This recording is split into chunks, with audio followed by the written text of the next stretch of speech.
Swayam Prabha. Digital India. Educated India.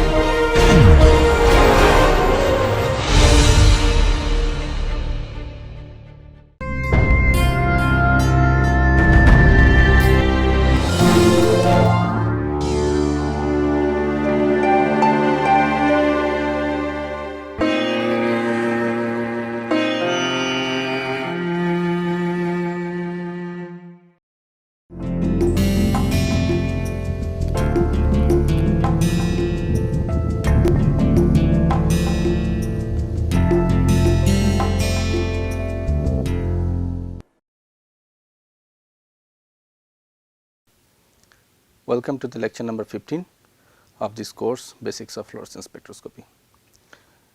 In lecture 14, right, so what we are discussing is the solvent effect of fluorescence, and in that regard what we have seen is that Lippard-Matlack equation, right.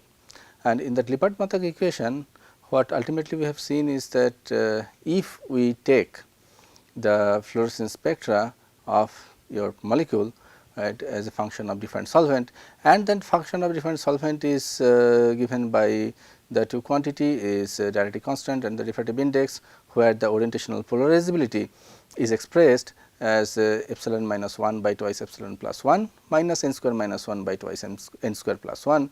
So, in that case we will get a straight line, and from that slope we will be able to calculate the excited state dipole moment if ground state dipole moment is known, or ground state dipole moment if excited state dipole moment is known, provided that A, that is the radius of the cavity, is known to us priori. So, then I argued that okay, so if we want to measure the excited state dipole moment, then from some other technique, right, we need to know that what is the value of the ground state dipole moment. Obviously, those techniques are available, but what I wanted to show you today, that if we, and eventually we have started the last day, that if we just rewrite the equations, right, which we have already derived in a different form, then the situation which will come will be so interesting that we will be able to measure the ground and the excited state dipole moment together, right. So, in that regard what we ultimately got is these two equation. The first one is that nu absorption nu bar, right, minus nu bar emission is equal to twice mu E minus mu G whole square by h C A cube, right. Here this C is because it is in the wave number, into epsilon minus 1 by twice epsilon plus 1 minus n square minus 1 by twice n square plus 1 plus that C, right, that C is for our inherent Stokes shift in the molecule, right. And also we have seen that if we take this nu bar absorption plus nu bar emission, right, then what you will going to get is minus twice mu E square minus mu G square divided by h C A cube into epsilon minus 1 by twice epsilon plus 1 plus n square minus 1 by twice n square plus 1, and we will get some other constant, right, C prime. So, here what you can see, this first one is nothing but Lippard-Matlack equation, right. The first one is nothing but Lippard-Matlack equation, and the second one I just did that nu bar absorption plus nu bar emission. So, in this case what we are going to get is a negative slope, right, negative slope. So, let us write this as this is equal to, let us say this is equal to m1, right, that is my slope, epsilon minus 1 by twice epsilon plus 1 minus n square minus 1 by twice n square plus 1 plus C, and this will going to be equal to minus m 2. Only this function will be different, here is minus, but here will be plus epsilon minus 1 by right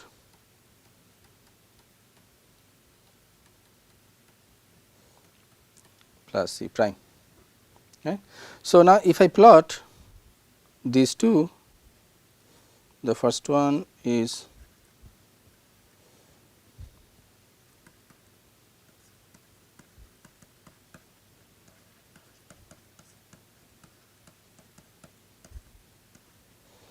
nu bar absorption minus nu bar emission, then I will get a line like that way. So, slope will going to be this one, right, and if I plot nu bar absorption plus nu bar emission,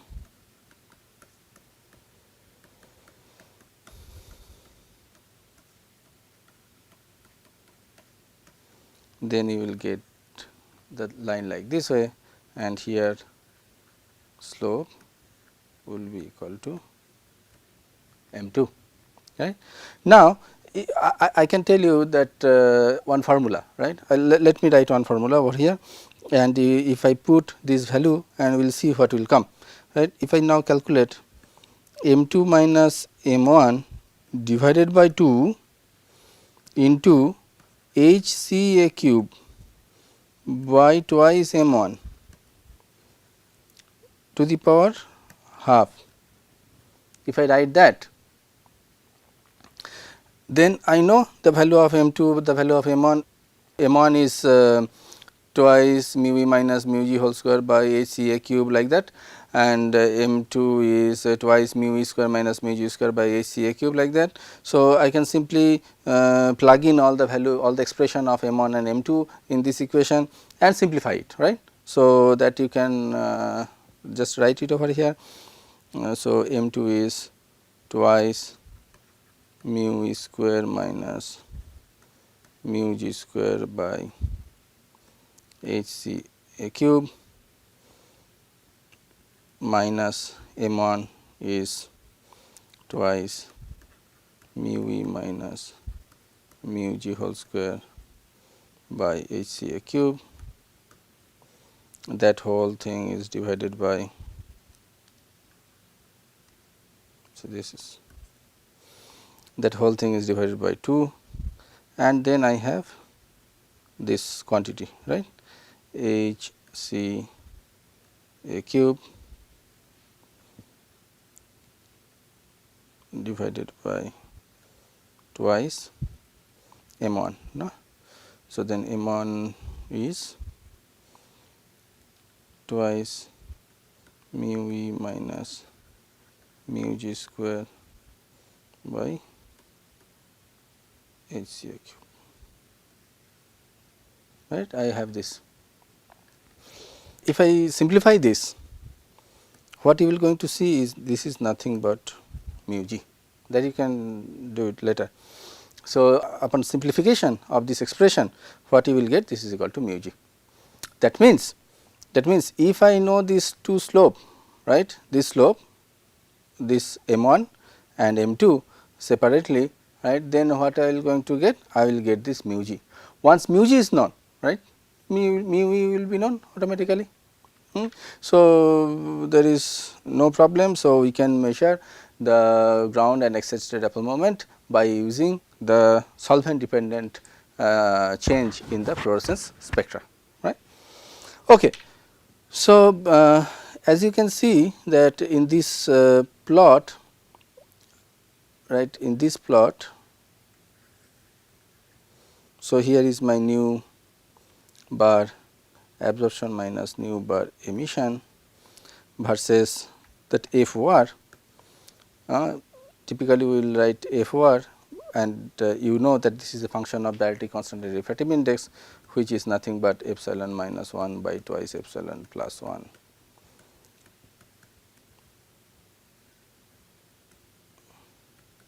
like this form, right.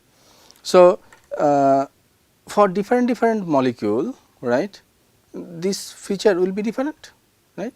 So, for some molecule if this feature is like this, for the other molecule this feature may be something different, is something like this, right. So, looking at these two molecules, let us say the molecule here what I am drawn, the dependence is this molecule,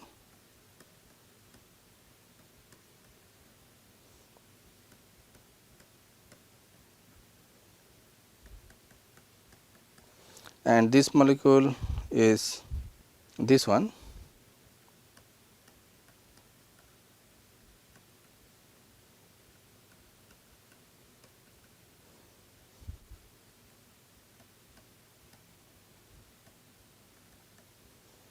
Right. In this case I got the slope is more compared to the other, right. It simply means that the change in the excited state dipole moment from the or the change in the dipole moment, that means mu e minus mu g is more for the molecule this one. So, mu e minus mu g is high, that is change in the dipole moment is more where the dependence is more, right, where the dependence is more. Okay. So, while discussing this, I have taken one inherent assumption on this. What is that assumption?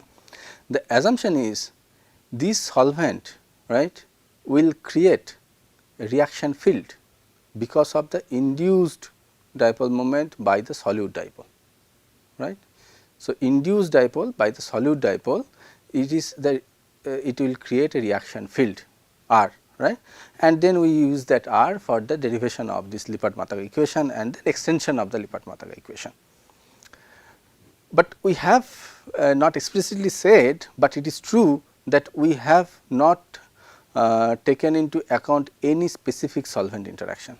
If there is any specific solvent interaction, that means the solvent is actually interacting by hydrogen bonding or any other means with the solute molecule, then all this description of this solvent dependent emission spectra or solvent dependent fluorescence are not going to be correct, right. So, this whatever I have discussed, this Lippert-Matlack equation is under the condition that the solvent will not going to have a specific interaction, right, solvent will not going to have a specific interaction with the solute molecule. So, this is true when there is no specific solute solvent interaction, right. If there is a specific solute solvent interaction, let me show you one molecule. This specific solute solvent for this molecule, this is a very famous example.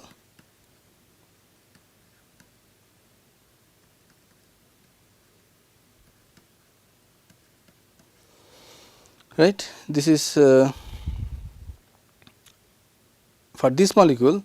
If you change the solvent, right, this solvent is let us say ethanol water mixture, right. So, you can tune the radiality constant and refractive index nicely. So, in this case the change in the emission spectra of this molecule will be enormous for very low concentration of ethanol, right. If I may draw briefly over here, this is that lambda, right, emission,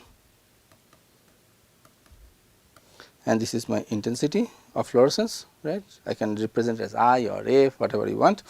So, when it is like pure water, what you will get, this emission is something like this, right. This maximum is around, here is around 400 nanometer, here is around 450 nanometer. With a very small amount of ethanol, the spectra will shift, right, drastically. So, a small amount of ethanol, the spectra will shift to like this, only 3% of ethanol. Now, if I change the ethanol concentration to 100%, there will be not much change in the emission maxima, right. So, when I change this to 100%, this will be something like this. That means somehow this molecule is interacting,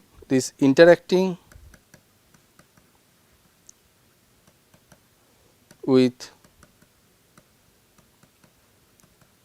ethanol, and in this case we cannot apply this Lippert-Matlack equation for this molecule. So, specific interaction has to be should not be present, right, between the solute and the solvent.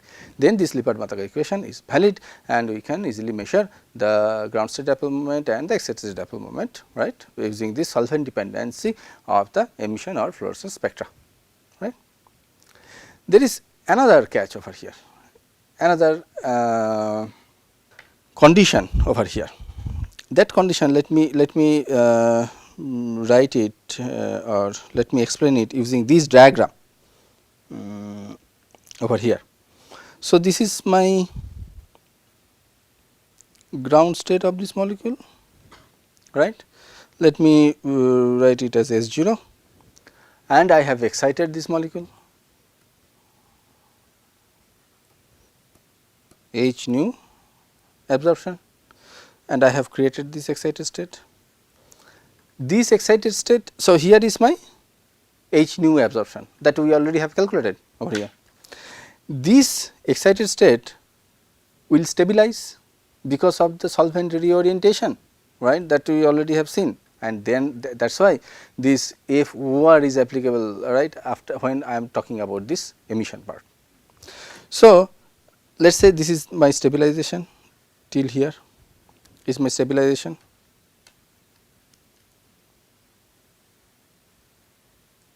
My stabilization, and then emission is taking place from here, lambda emission or H nu emission, H nu emission, right. Now, from here to here, so coming from this state to this state, right, there will be a numerous number of steps depending on the specific solvent reorientation around the solute dipole. If this process is much faster than the lifetime of the state, lifetime of the state is about nanosecond that I have said. This is about 10 to the power minus 9 second. And if this process starting from this state is 1 unsolvated, right, and this S1 solvated. So, from this to this state, if the time scale is much faster, then this emission, right, will be provided only by this stabilized energy state. If this process, if from here to here, if this process, right, if this process is slower, right, then from each and every state will contribute to the fluorescence. So, whatever I said, this is true when I have this process is much faster than this process, right. So, in bulk water, right, in water or in this process is about picosecond, 1 picosecond. In methanol is water. In methanol, this is about 4 picosecond. So, obviously, this is about 1000 times faster, right, and so in for every day I have no issue, I can get these things done. But if you use a viscous solvent, right, like ionic liquids and several other viscous solvents are available. If you use a viscous solvent, then this emission, right, will also get a contribution from these different intermediate states. Let's ask the question in a different way. If you really want to get the information of this state, that means what you are going to see is emission at 0 time from here nothing has been solvated, no energy minimization because of the reorientation of the solvent. After some time there will be little bit reorientation of the solvent. So, now the emission will be not this much of energy, but emission will be like this much of energy. After some time emission will be this much of energy, and at the end emission will be this much of energy. It means that with time the emission spectra will shift towards the longer wavelength or red side, right. So, it means that if you can somehow take the, or if you can somehow measure the emission spectra as in a time resolved mode, that means immediately after excitation, if this is my emission spectra, after some time, that could be 1 picosecond, that could be 100 femtosecond, that could be 1 nanosecond, depending on your system.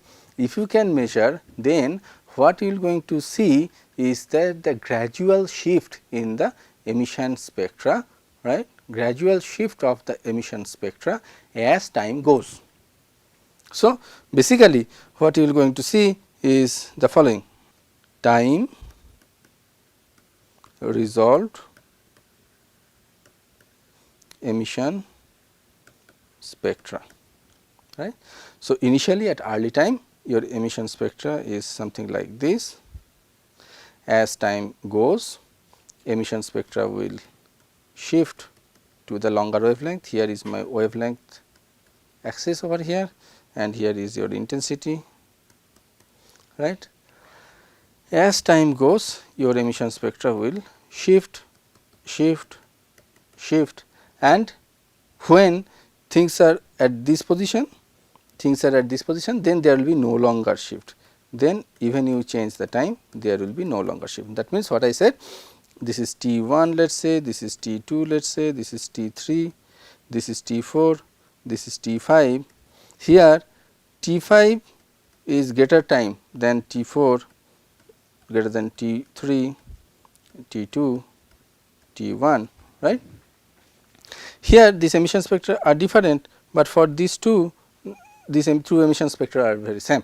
That means it has reached this my fully solvated state. That means after that time there is no longer any solvation taking place. That means it has reached the most stabilized state, and that state what we have seen in our Lippert-Mataka equation, right.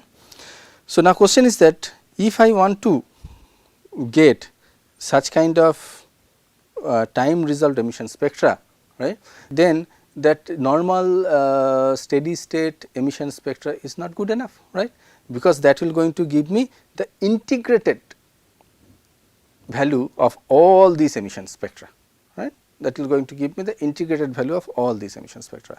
So, my question is how we are going to get that, how we are going to get this time resolved emission spectra. If I will be able to measure the time resolved emission spectra, I will be able to see the formation of this state through the intermediate states, right, and that is a very interesting topic, and the time scale of going from this state to this state, right, is known as the solvation time, right, and the dynamics is known as the solvation dynamics, right. So, eventually by this we will get the solvation dynamics of the solvent of your choice, right. As I said that in water it is about 1 picosecond, and as you change the solvent to methanol it increase, right, 4 picosecond, 5 picosecond, right, and so on and so forth. Okay. So, now let me briefly discuss this thing, that how we are going to measure this time resolved emission spectra. Okay, so I think the time is almost up. So, before starting that how we are going to measure the time resolved emission spectra, let me repeat what I said using a diagram. That means that when I excite my system from here to here, these are my intermediate states, right, that is what, and this is my final state, fully solvated state. So, every time I am going to measure, I am going to measure the emission like this,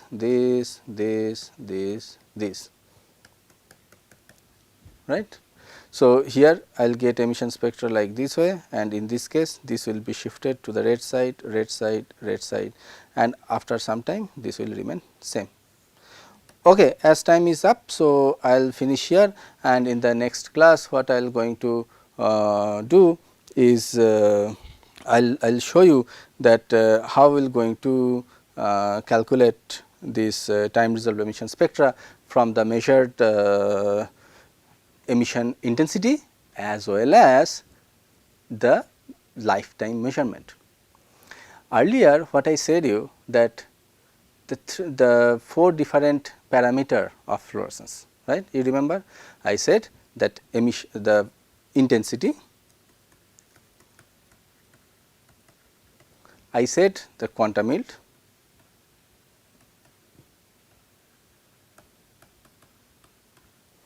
right, I or F. So, this is denoted by phi f. I also said the emission maxima,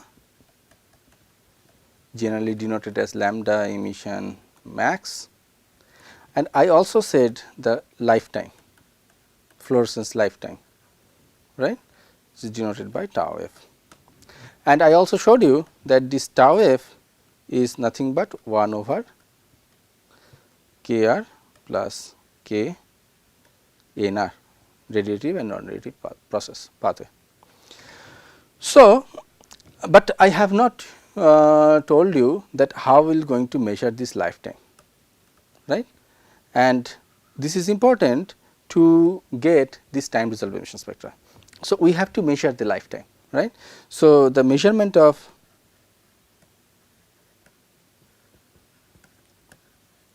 lifetime is important in our case. There are two ways we can measure the lifetime. The first one is in the frequency domain measurement,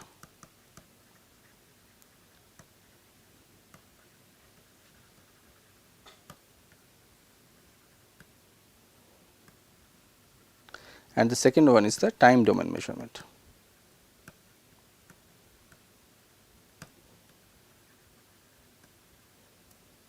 I am not going to discuss the frequency domain measurement in this course, but I will discuss the time domain measurement in this course. In time domain measurement, the idea is very simple, that you excite your sample with a short light pulse, and now let us monitor the how the fluorescence intensity will change as a function of time, right. And with this let me finish here, and we will continue on the next lecture. Thank you very much.